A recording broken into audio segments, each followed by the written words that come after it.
If you want to check voicemail messages on a CMF Phone 2 Pro, all you need to do is simply open the phone app.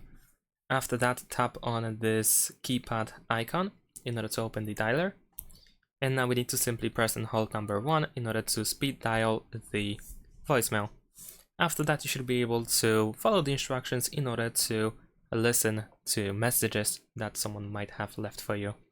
In case you cannot reach the voicemail for some reason, you might need to fix the voicemail number in the voicemail settings. So tap over here on these 3 dots, go to settings, choose voicemail, select your SIM card, go to advanced settings, then go to setup, and finally over here we have voicemail number that we can edit. If you don't know what number you need to enter over here, you can either contact your service provider or carrier, or you can simply try to Google this information. And that's it. Thanks for watching, leave a like and subscribe to my channel, and see you in my next videos. Bye!